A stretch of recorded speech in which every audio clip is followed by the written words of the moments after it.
Nakamta ki video hakeleng ka perthai. Subscribe ki Pyllait Naphang. But like share ya ki video jong ka neka channel. Phum Khyrwit ka Israel ya ki jaka shna nuklear jong ka Iran.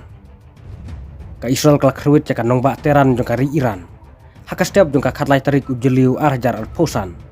Bat kala kam bakala penjuat ya ki jaka shna nuklear. Bat ki jaka sipai jong ka Iran. Ki jing thai ki bajam kila sawahan Nongbam Teran. Bat ka Iran kala pendana bakar sa penghir keput jaka Israel. Defense Minister jong ka Israel. Ula pendana ya ka state of emergency ha Israel. Bat ulama hamil pa ya ki pajba. Bahkan sadon ka jing thermizal bat ka jing hirtma jong ka Iran. Nakaliang jong Prime Minister ka Israel. Benjamin Netanyahu. Ula pendana pajba ya ka jing light terbom jong ka Israel. Ya ki jaka shna nuklear bat ki jaka sipai jong ka Iran. Ling baka Operation Rising Lion.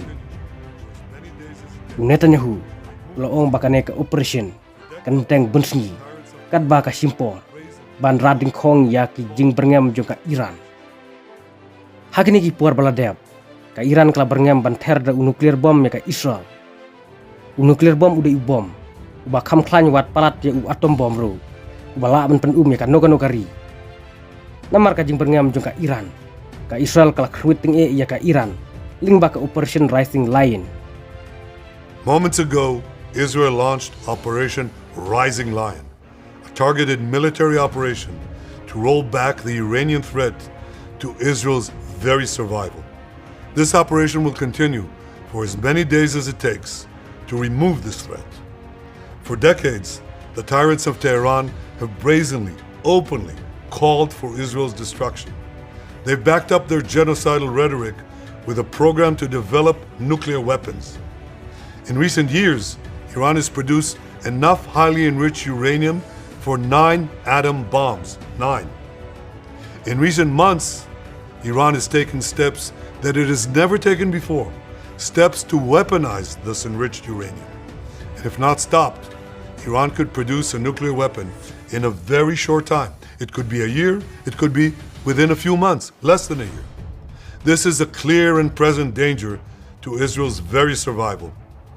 80 years ago, the Jewish people were the victims of a Holocaust perpetrated by the Nazi regime.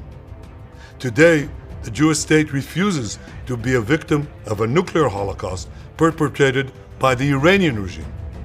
Now, as Prime Minister, I've made it clear time and again, Israel will never allow those who call for our annihilation to develop the means to achieve that goal.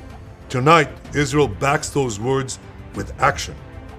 We struck at the heart of Iran's nuclear enrichment program. We struck at the heart of Iran's nuclear weaponization program. We targeted Iran's main enrichment facility in Natanz. We targeted Iran's leading nuclear scientists working on the Iranian bomb. We also struck at the heart of Iran's ballistic missile program. Last year, Iran fired 300 ballistic missiles at Israel. Each of these missiles carries a ton of explosives and threatens the lives of hundreds of people. Soon, those missiles could carry a nuclear payload, threatening the lives not of hundreds, but of millions. Iran is gearing up to produce 10,000s of those ballistic missiles within 3 years. Now just imagine 10,000 tons of TNT landing on a country the size of New Jersey. This is an intolerable threat. It too must be stopped.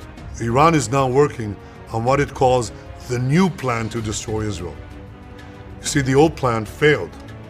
Iran and its proxies tried to encircle Israel with a ring of fire and to attack us with the horrible attack of October 7th. But the people of Israel, the soldiers of Israel, rose like lions to defend our country. We crushed Hamas, we devastated Hezbollah, we hit Iranian proxies in Syria and Yemen. And when Iran directly attacked us twice last year, we struck back inside Iran itself. Yet in defending ourselves, we also defend others. We defend our Arab neighbors. They too have suffered from Iran's campaign of chaos and carnage. Our actions against Iran's proxy Hezbollah led to the establishment of a new government in Lebanon and the collapse of Assad's murderous regime in Syria.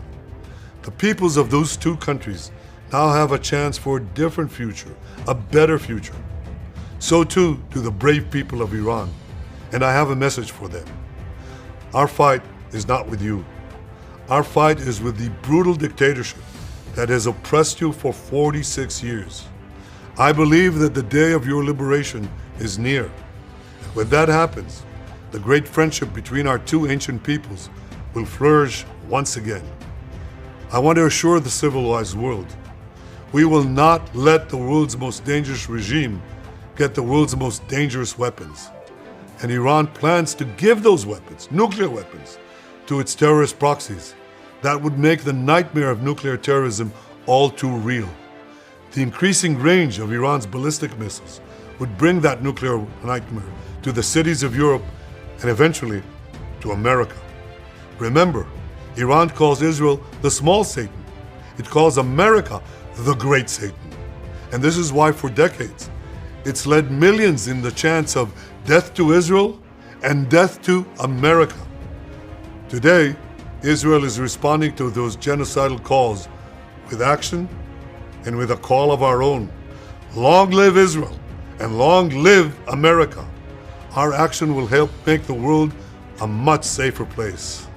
I want to thank President Trump for his leadership in confronting Iran's nuclear weapons program. He has made clear time and again that Iran cannot have a nuclear enrichment program. Today, it is clear that Iran is just buying for time. It refuses to agree to this basic requirement of peaceful nations. That is why we have no choice but to act, and act now. The hardest decision any leader has to make is to thwart a danger before it is fully materialized. Nearly a century ago, facing the Nazis, a generation of leaders failed to act in time. They were paralyzed by the horrors of World War I. They were determined to avoid war at all costs, and they got the worst war ever. They adopted a policy of appeasement. They closed their eyes and ears to all the warning signs. That failure to act resulted in World War II, the deadliest war in history. It claimed the lives of 60 million, including 6 million Jews, a third of my people. After that war, the Jewish people and the Jewish state vowed, never again. Well, never again is now. Today, Israel has shown that we have learned the lessons of history. When enemies vow to destroy you, believe them. When enemies build weapons of mass death, stop them. As the Bible teaches us, when someone comes to kill you, rise and act first. This is exactly what Israel has done today. We have risen like lions to defend ourselves. Over 3,000 years ago, Moses gave the people of Israel a message that has steeled their resolve ever since. Be strong and courageous, he said. Today, our strong and courageous soldiers and people stand together to defend ourselves against those who seek our destruction. And by defending ourselves, we defend many others, and we roll back a murderous tyranny. Generations from now, history will record that our generation stood its ground, acted in time, and secured our common future. May God bless Israel. May God bless the forces of civilization everywhere. Thank you.